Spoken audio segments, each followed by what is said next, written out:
Hey guys, this is Emma and I'm here with Isabella. Yoon. And Seth. and we're with the 2016 Kentucky Governor Scholar Program. We are here doing a podcast series. We're doing a podcast series on international relations this next 5 weeks, and we hope you enjoy it. Today we're discussing the movie Syriana and its implications and what it means to us, and asking questions about peace in the Middle East. So, Isabella, do you want to kind of give us a summary of Syriana? Sure, Yoon. Syriana is a movie about the Middle Eastern oil industry and a merger that is happening between two companies to make a huge profit. It features Matt Damon and George Clooney. It also talks about a new regime coming to play in the country that it is talking about, and an assassination plot that could be uncovered. So, let's talk about the SPEM, so social, political, economic, and military aspects of the movie.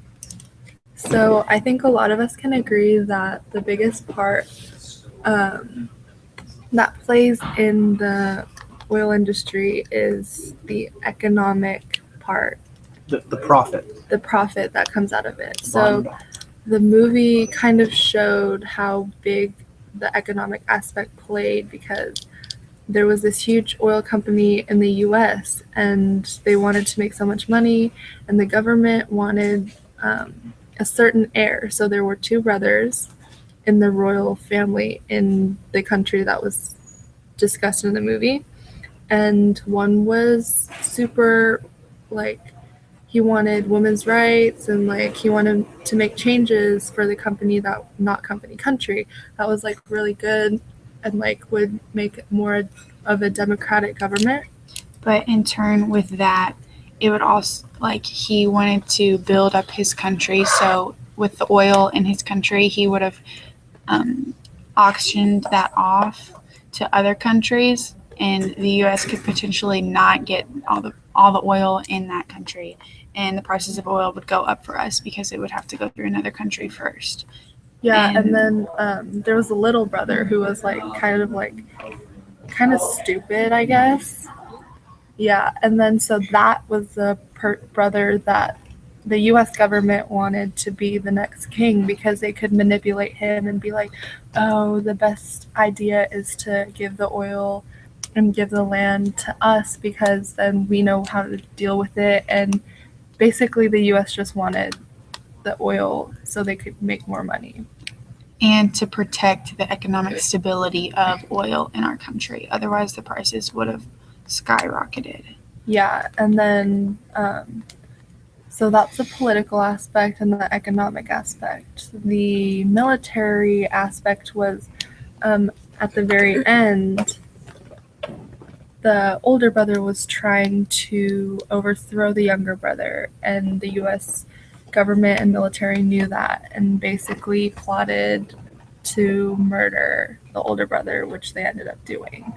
So that just shows how hypocritical the United States is for compromising their values of a more Western society for a corrupt Middle East that they could manipulate for self-gain. While saying that the Middle East should be reforming themselves, but the U.S. wasn't really doing anything to help. Yeah, we sit over here in the United States and we're like, the Middle East needs peace, they need to be fixed, or whatever Americans say. But our government sticks their nose in their business and tries to use like the Middle East for our advantage. We don't even consider what may happen when we go over there and run around in their business. So then the question is, like, does the United States even have the right to be telling the Middle East what they need to do or not? So does anyone want to start that off? Well, we could also talk about, with that question, the social aspect of the movie.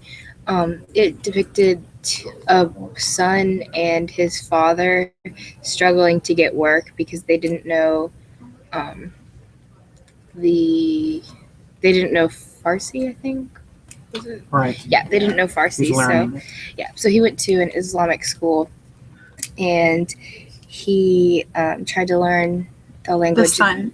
Oh yeah, The son. yeah. The son tried to learn the language there, and he met a man who basically persuaded him into radical Islam and told him that that was the best route for him to go. And I think that's probably where the U.S. involvement gets really Sticky. sticky. Yeah. Like radical Islam, as in like a radical Islamic group, like a terrorist group. Yeah.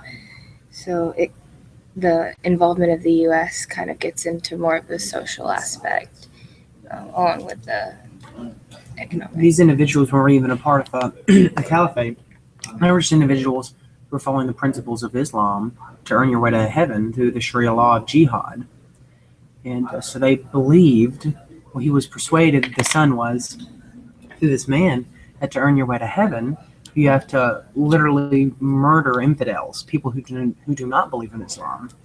And so instead of murdering the infidels, he suicide bombed the oil rigs that were like newly established by the merger acquisition in the Middle East. But was it strange because there's other boys in the school who weren't that extreme. Right. So I think at this point it's like a personal thing in this boy's brain. He personally believed that that was the only thing that he could do, and not all of the boys at the school believed the same, but just like one, it only took one for the catastrophe to happen. And the father didn't even really believe in that. He just thought his son was going off to Work. Yeah. So There was about four, would you say there was four different storylines in the Subplots. movie? Yeah. Yes. It got a little confusing, but The movie as a whole was fairly slow, and if you find yourself loving action-packed movies, it's not a very recommended movie. but as a whole, it was a good movie, and it gives you perspective of the yeah. Middle East and the balance between the private and public sectors that play a role in the Middle East. And yeah. The acting was fairly good. You know, Matt Damon, George Clooney, another guy from Oh Brother, Where Art Thou, whatever his name is. But acting was good. The movie was just a tad bit slow. there were a lot of characters too to keep up with. So. Kind of hard to follow, yeah. But it all tied together in the end, and just really our class, after we watched the movie, had a discussion on what the movie meant and the implications it had, which was good, and we're kind of trying to bring that to you guys now. It doesn't say. So that segues us to the more of the societal aspect of the film, and the overall discussion of the podcast would be, is well, the Middle East in general, but is peace achievable in the Middle East? And if it is, should the U.S. facilitate that? Are we the guiding hand that should guide the Middle East towards a more stable economic place that their society can grow as a wholly Western domestic world? The first question I have, like, in regards to that is, like, why does the U.S. think that it's, like, this grand country that can go everywhere it wants to and be like, oh, you can't do this, you can't do that? Like, since when? I mean, I understand that, like, we have that kind of power and capability, but I don't know, why do we think that we have that kind of obligation, or that, like, we just have to do that? We have to be a police in the world. I think nowadays it's for our own good. We don't do it to like help other countries. Like if our intentions were to help stabilize the Middle East, I think we would be doing it differently. But now we're not even working towards stability. We're just working towards, well, for them, stability for them. We're not concerned with that. But stability for us and our government and our economy, that's what we want. So we will go in and manipulate whoever we want and whatever we want, whatever governments we want, to make sure and ensure that we have what we need to be America, like the way that we run right now. And I think that is seen very clearly in the movie as well, with the actions that the government takes in order to take out the older brother who wants to fix and build up his country in a more democratic way that would reflect what we believe as Americans, but what we do to him so that he can't do that because it would negatively affect us. Shows that we're willing to compromise some things that we stand for. It's sort of ironic. The older brother, he's seen after his younger brother is given the prince position or king position from his father, that he's in an Islamic temple, he's in a mosque. And he's talking about how Islam needs to rise up and take back its country. But in a sense, in the private room when he's speaking with Matt Damon on his visions, his goals that he wants for his country were clearly the opposite of what Islam stands for, in that he discussed women's rights and voting. And women in the Middle East, they're so oppressed. It's way more in the Western world. I mean, feminists in North America, they fight for this patriarchy of oppression. In the Middle East, it actually exists. I mean, they try to go in school to get a basic education. They're getting acid thrown in their face. They have to wear hijabs and walk 5 feet behind a man when they're in the Western eye, at least, and the moral eye, that they're the same. They're literally equal. And that was his goal, but he was also a Muslim and preaching different things in a mosque from what he actually believed outside of the mosque.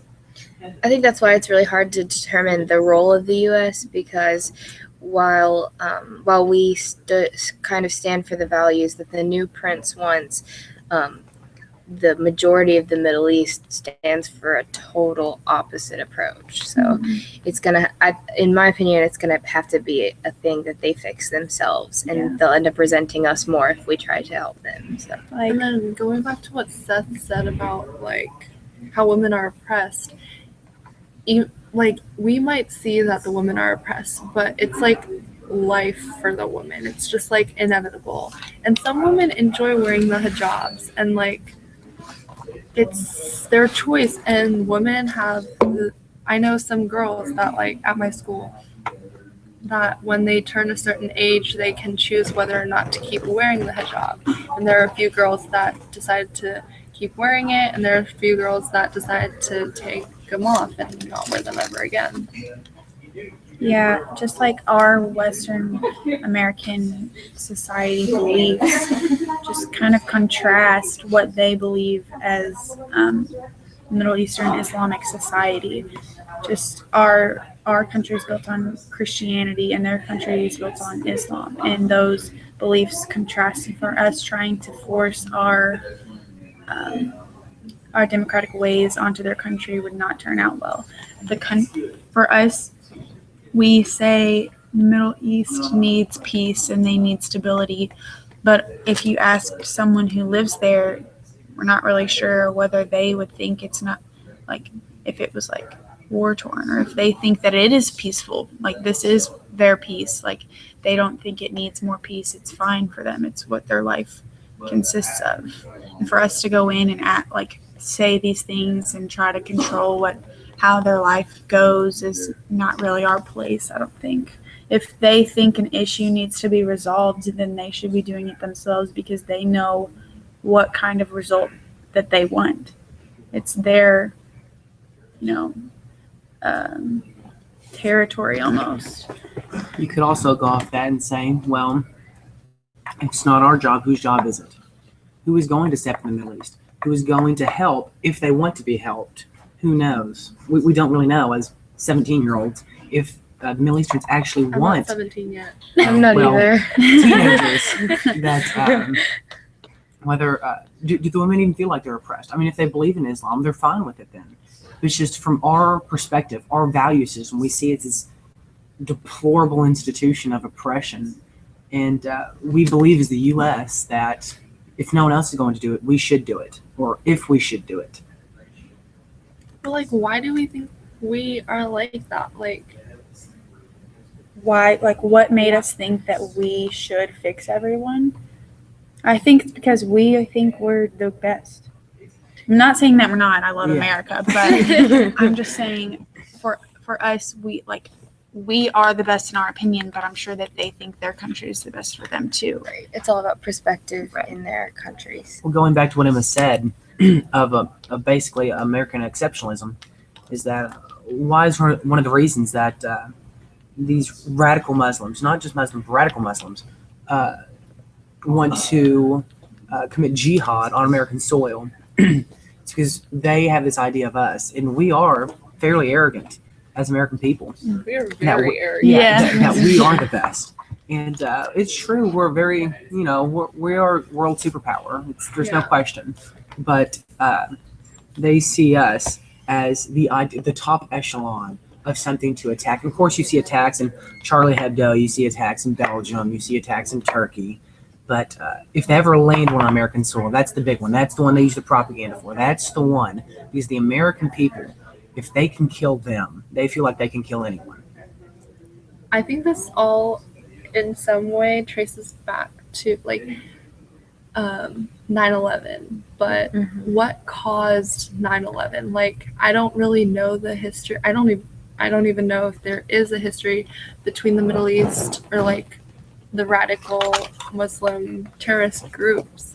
Like, did the U.S. do something to them before 9/11 that wanted them to hit the World Trade Center? I feel like it do might we have know? been our presence in where they live. Like, we barge in, Well, but I don't know. We for weren't sure. even there yet. I We mean, we weren't. kind of were there in the Iraqi storm, back in the 90s.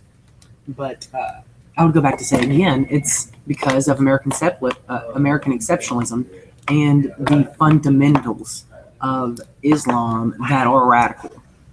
Is I would say the reason why they thought American soil would be the best place to commit jihad. That would earn them the perfect spot in their nirvana. Also, looking at it from a more political aspect, the Osama bin Laden's Al Qaeda organization was allegedly acting in retaliation for America's support of Israel in its involvement in the Persian Gulf War Yes. and America's continued presence in the Middle East. So you So could it's argue basically because we were in their face. Right, because we made Israel a country, right? We took that. Did we? I think we've always been in support of Israel. Like, Well, we have been in support of Israel from day one because they, even more so than America, especially today, they've taken more of a Christian stronghold. They always have been. We've always been, as a whole, as a country, big pro-Israel supporters. So once we take a Christian standpoint in the Middle East that's fundamentally different from Islam, of course we're going to butt heads over it. And there's going to be issues, and there's going to be resentment, and there's going to be retaliation. They saw it, Bin Laden and Al Qaeda, as retaliation of what we've done to them. But we see the whole terrorism thing starting in 9/11, and we retaliated. Yeah. When in turn it goes back centuries and centuries, and it leads to the fundamental differences between Islam and Christianity. exactly. One of the American beliefs is religious freedom. Mhm. Like, why are we so set on Christianity being like the overall like main religion? Like, a lot of our things have like "in God we trust," and like the Pledge of Allegiance has One nation undergone. under God. I think that's So- because that's what our nation was funded on. All of our founding documents reference the Bible. They have biblical morals, as in, murder is illegal. Without what other religion, defines murder? Not killing, because killing is killing another human being. Murder is like killing an innocent human. That is murder. And in the Bible, in our founding documents as a nation, we believe that's morally wrong. Islam, they see that if they don't believe in Islam and you kill them, in jihad, an infidel, they see that as a moral right. that's your segue to get your way to heaven. And I don't know what the question was. What were we talking about? Why do we think that we can like only have Christianity? I don't think. Oh, yeah. Have we tried to force Christianity onto Muslim? I mean, it was just our main countries? thing. I mean, the whole United States was founded on a Protestant sect of Christianity that just bucked the Catholic Church. So whenever we said religious freedom, I believe my interpretation was, let's be real. There were no Buddhists, there were no Muslims in the 13 American colonies originally. Catholics were the minority. Catholics were the minority, because we're basically built on Protestantism. And so whenever they said religious freedom, I believe they didn't want a Catholic control in government. They wanted freedom of, yes, I'm going to say religion, but I'm also going to go and say that it's freedom of denominations within Christianity, because they didn't really think they're going to have different founding principles that other religions rely on, because our founding principles are Christian. I mean, there's no doubt about that. It's pretty simple. They reference God, and I think 53 of the 55 members who signed the Declaration of Independence who identified as Christians. Well, and I'm a Christian myself, but looking at, just looking at it from a different perspective, maybe a Muslim perspective, there were terrible acts based on Christianity. Like, for example, the Salem witch trials. They killed many innocent women based on the fact that they could have been. Yeah, it was, there are terrible acts based on Christianity. Not necessarily based on the beliefs of Christianity, but in the name. People who are Christians who say it's because of the Bible. In the Bible, there's nowhere in the Bible that you can find that there's a reason to commit this deplorable act. And I think, sorry. But there's back then, majority, 99.999% of people were Christian, but today the U.S. is so diverse, it's so different, and now we have to interpret the Constitution and all the government writings, I guess, written back then in a different way, because there's so many new religions always coming into the United States. Times have changed so much. And you can say that for any part of the Constitution or any other document. And I have friends that are atheist, and they sometimes don't even stand for the pledge because they find it offending that it says Under God. under God. I think that where this aspect ties into the Middle East is that not that we take our religion, which there are missionaries who take the word of God to other places and try to share, but as a whole, our government doesn't go into the Middle East in order to make them a Christian, have them give them Christian societies and standards. I don't think that's what our government does. That's not our priority at this point. I think people in the Middle East find it threatening to have that in their countries, find it threatening to have Christian people in there. That's why there's such a conflict over there, is because Israel and all the other countries that are Muslim conflict. I'm pretty sure the root of the problem comes from comes from the fact that Israel's right in the middle of all those places. Dome of the Rock. The Muslims and the Israelis really fight over that holy ground, and that's why Israel's. Well, I don't want to say it's a terrible place, but it is. It's ridden with warfare and those terrible things because they fight over this ground, which, yes, it's. I would say it's sacred, but to me, it's just ground. I'm a deep Christian. Don't get me wrong. I love Jesus. But let me tell you, I don't know if I'm going to fight over the exact spot. Do they even know if it's the exact spot? They've got the general area of within 100 miles, but they don't really know. Yeah. But back to the main question, what peace in the Middle East. So do we agree that it isn't possible anytime soon, or possible at all? I definitely agree with that. Yeah, just from this discussion that we have right now, based on the fact that they're going to continue fighting over the sacred ground for as long as they believe what they believe, then it's going to be a while, if at all. And I don't think it's going to be something that we as Americans can fix either. I think it's going to have to be like an inward battle for them. If they even want to. I believe it's achievable for Middle East to have peace as long as you can. I believe you can establish capitalism with, of course, a ton of restraints to that Islam in the Middle East. And you can even establish a sort of democracy. It's not full-blown democracy where women can vote or anything, but, it's at least a quasi-democracy kind of thing. But as long as Islam, radical Islam, remains the founding principles of the Middle East, which has been there for thousands of years, there's going to be no peace as in our mind, our perspective of peace in our mind. Because I'm sure it's not going to be achieved in the Middle East. Yeah, which I don't even know if we have the right to ask that. If we have the right to enforce our perspective of peace on them, if they think their lives are peaceful, then they're not going to want to change. They're not going to want to fix it because it's fine for them. So I think it comes down to like its perspective on how we define. It's like, what's the word? It's to them and to, I don't know what word I'm trying to think of. Not perspective, but like situational, I guess. Well, definitely their perception of Americans has gone absolutely down the drain. Because they see us as these people who have no right to be in their land, which essentially we don't. We're trying to help. And are we helping? No.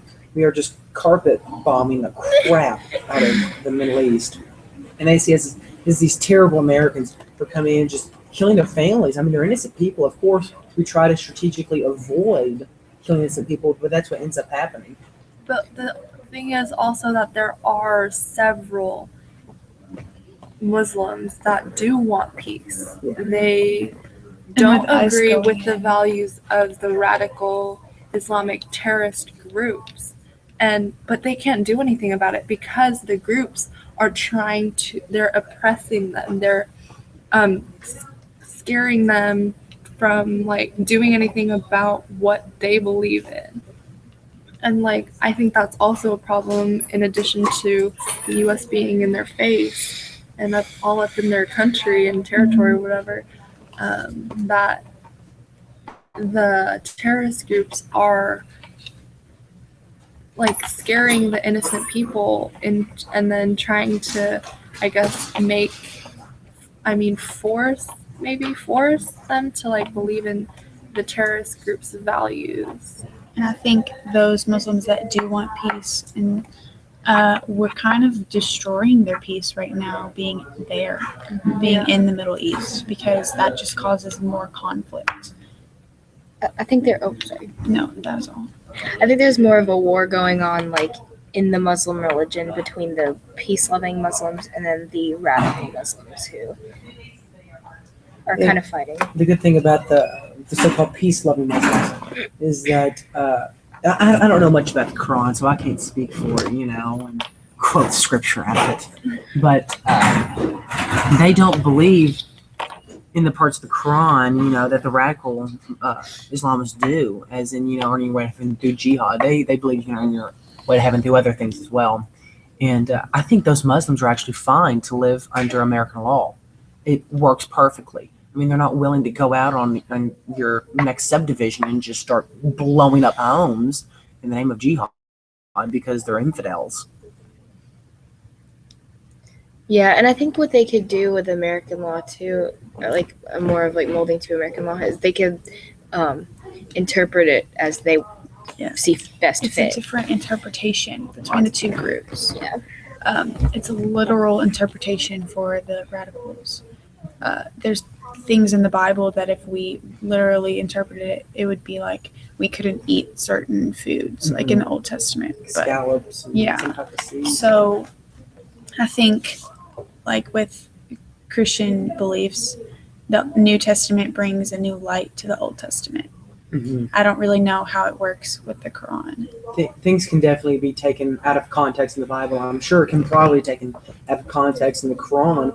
It's all based on our perception, our interpretations of the scriptures. Right. And that's where differences come into play, and that's where people really get into deep arguments of the same religion. Even Christians have the same thing. but it's even more so within the Islamic society because they're being put to blame for a lot of terrorism, which radical Muslims kind of are.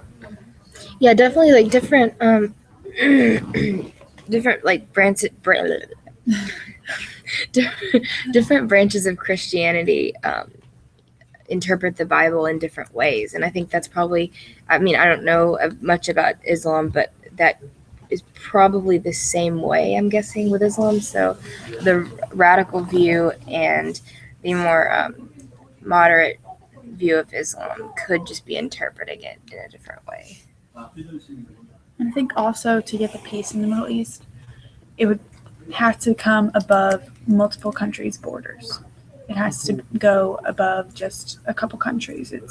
It's over people, like the borders drawn for these countries is probably something that causes conflict as well. Just the different groups of people and beliefs that are in those different countries. So like the conflicts that happen are above just a certain country. It's kind of like a people group, different people groups over there, and it goes above just like two countries fighting against each other. There's way more variables than just two that factor into the conflicts that happen over there.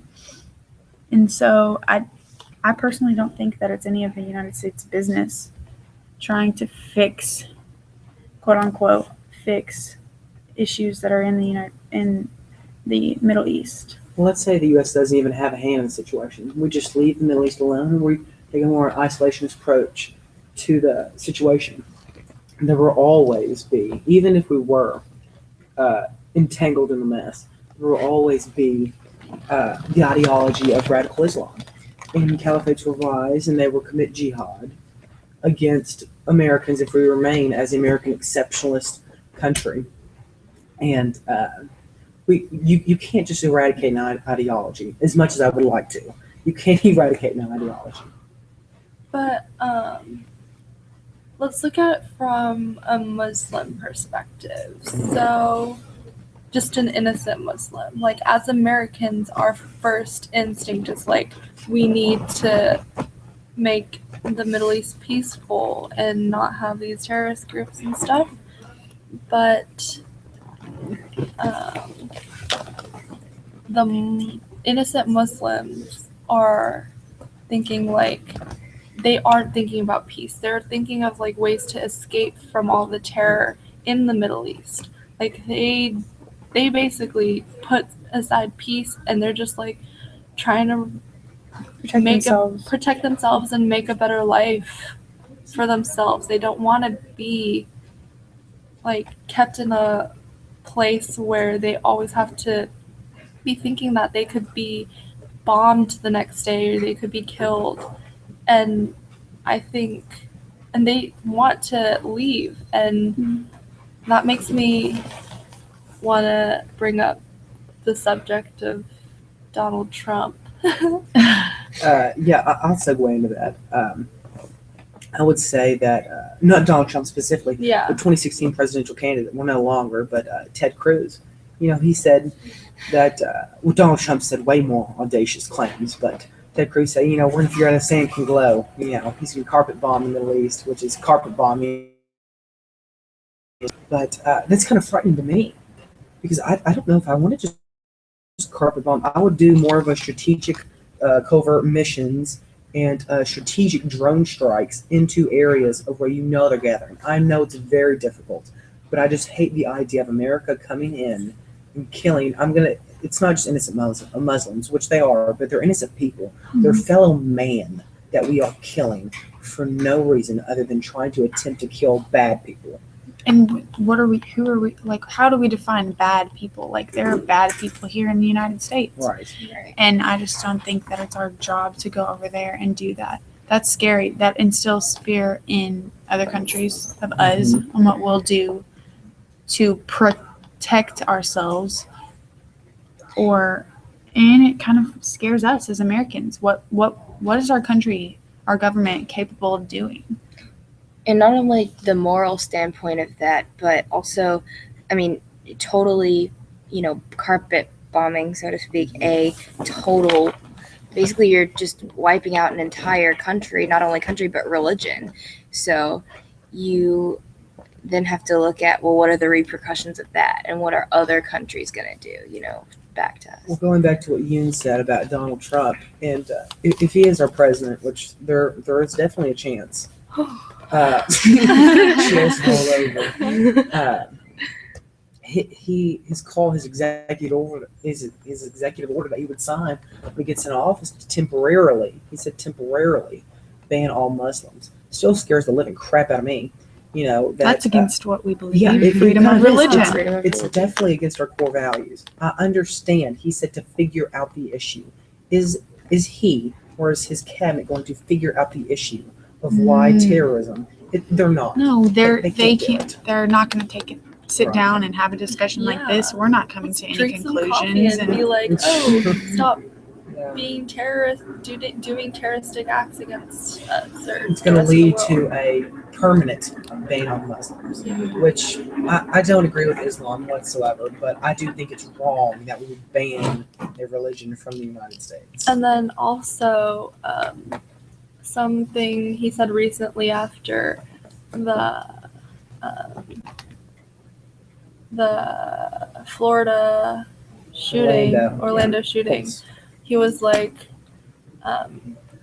when he becomes president, he said that he will ban immigration from countries that have a history of terroristic acts towards the United States, and that's basically just saying No all hope. of the Middle East, Yeah. and that just like there are people who want to escape that. There are Mhm. innocent people who want a better life and reach the American dream. But that also brings up the question: and they the American dream, is that even like a thing anymore? right. But also that like those people know that their religion can still fit with American values. Clearly, if they want to come here, they know that it would be safe for them. Like we need to have the safe environment for those people. Like they have the Islamic beliefs, but that doesn't mean they think it goes against what the United States stands for. They can still come here and live their life with their religion and be fine with the government and the rules. And I think like that applies to Muslims that already live here. I think they are, I wouldn't say embarrassed, but kind of like they have to have some sort of reaction to the things that people are doing in the name of the Islamic belief. Allah, yeah. Because like for them, that is not what they stand for in their beliefs. Clearly. Also seeing how many Americans are supporting Donald Trump right now, it's scary to think that there are those people who are agreeing with Donald Trump's values, and there are several politicians who are openly supporting Donald Trump and what he says. Well, many Americans, specifically conservative Americans, even Christian conservative Americans for the most part, find themselves in real pickle in this 2016 election because they see America as this great torch for the liberty for the world, this beacon of hope in a Christian foundation. And that they look at the two candidates. They see Hillary Clinton, and that definitely they wipe her off the table. And they see Donald Trump, and he stands for the same sort of values, but he's not as extreme. He's going to flip-flop on every issue. So he might have a Christian perspective. He might have a wholesome perspective on this, but then he might change it. So you're basically saying you're either going to vote for a definite no for what you believe in, or you're going to vote for a flip-flopper who might believe what you believe in. So you're basically screwed when you go to the polls. Yeah.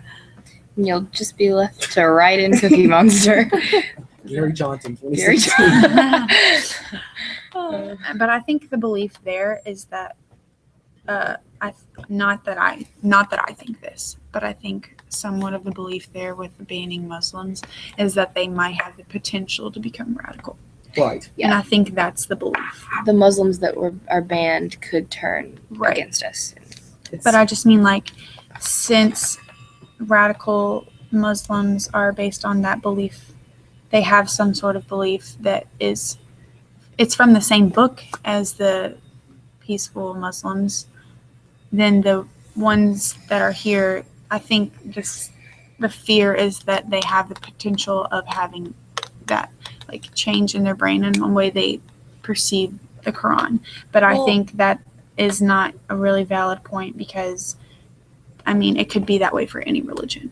Any religion has a follower who has the potential of perceiving the book they read and believe as something than what it's supposed to be interpreted, you know? So, like, there are things that have happened in the name of God in Christianity, which I personally think aren't, like, they claim to be Christians and they do these things that are terrible, awful acts against other human beings. And I think that is not what Christianity stands for, and that is not what God would want us to do. And I think for me, it hurts to see people publicly claim to be a Christian when they don't, they have no proof of that in their life like that.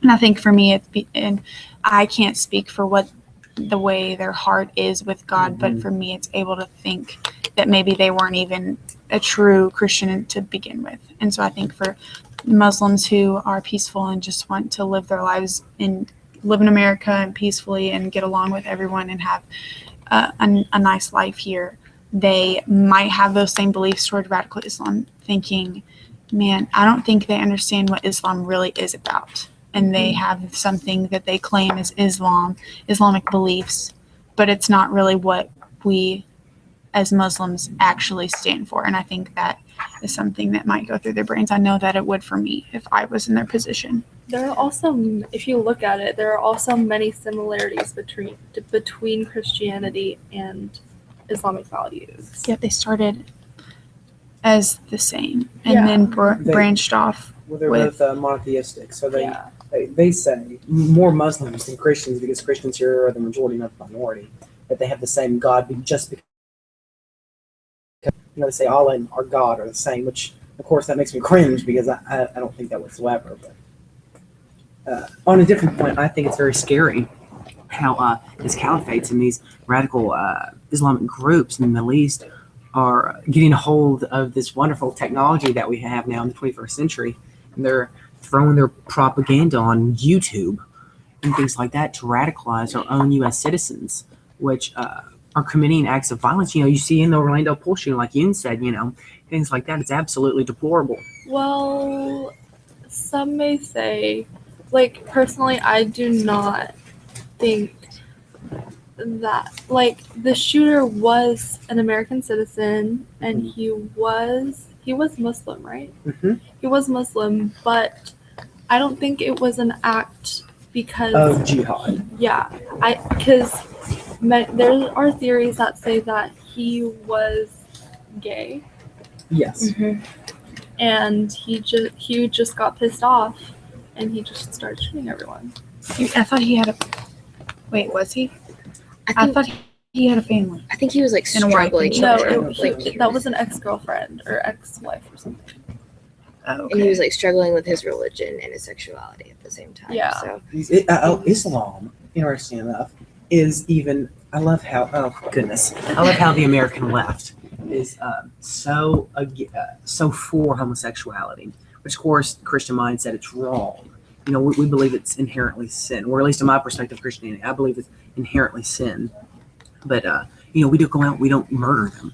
Right. In the Middle East, in the name Islam, not in the name of jihad, but just Islam, what you do is you murder them, you torch homosexuals, and then so then we invite these Muslims. They're not necessarily radicalized, but we invite them over here, and that was kind of the dichotomy was going on in that boy's brain, whatever his name was, the Orlando pool shooter. He was struggling, so to speak, with his sexuality and his religion. Because they conflicted. They were conflicting. Right. Oh yes. But still in the U.S., there are people who are homophobic and will attempt to kill. Oh yeah. Mm-hmm. There are those people. Right, but I don't think that is in the name of God. I don't even think it's that Personally. more of a common issue at all. It's much more common in the Middle East, even to kill people of different religions, not just sexualities. But we can't really say because we aren't there. We're just So at this American point, teenagers Yeah, just trying to find the simple answers to a very complex issue. oh yeah. don't think there is. simple answer. I don't think we can dissect this all day long and still come to the same question. Yeah. It just circles around. And especially, I don't think it's an answer that we can give either, because we're not in their situation and we're not doing the things that they're doing. And we're like, all the politicians too are thinking in like an American mindset. They're like America, America, America, and they're like closing off. Like they have like these blinds, and they're closing off any like attempt to think through the minds of the people in the Middle East. We're just empathize. We have lost that ability, like to think like what actions we take might have on other people besides ourselves. Like all we care about is just Yeah, and you more can money. see that through the movie. yes. The movie really does a good job of connecting the whole All the things that we've yeah. talked about in these different aspects of the conflicts that go on. And it gives a new perspective on something that's not really shown. Like it gives a lot of sympathy to the people who want to reform the Middle East. Yeah. So, And the issues that, because I'm sure there are people more like the older brother who want to fix the issues at hand. But there's people like us that go in and shut them down or kill them, as in the movie, because we want something for ourselves. We also kind of have to look on who directed the film. And, of course, the movie, I think, primarily puts a blame on greed. How the private sector in the United States wants to go in and tap these oil fields and to make a bottom dollar, and they don't care about Islam. And they believe that's the issue. They don't believe that Islam is the institution that is to blame. But you look at who made the film, and you see it's Hollywood, and Hollywood, of course, is this left-based, society that, of course, is going to blame anything other than freedom of things that shouldn't be allowed. Did you all know Syriana was R-rated? Nope. Ooh. Is it violence? Probably. it also got a 72% on Rotten Tomatoes. A 7.0 on IMDb. So we 3.5. suggest it if you can stick it out. It's kind of it's over 2 hours. But the Don't ending watch is it when really you're good. tired. Yeah. Watch it when you're fully aware I of, suggest have the lights on in the room too, so you don't get drowsy. I mean, it's not like the movie. I mean, the movie is just slow. It's not boring. It's informative. Oh, dude, the director, Stephen Goggin, What else did he direct? he is from Louisville, Kentucky. Wow. What do you know? Connecting it back to our home. Well, okay. So I think, is that all we have today? That is all we have for think you so. today. Thank you guys for listening. Hope you enjoyed it. Subscribe. Subscribe. Like and subscribe. Like and subscribe. Questions in the comments. Yeah. So, See you next week. yes. See you next week.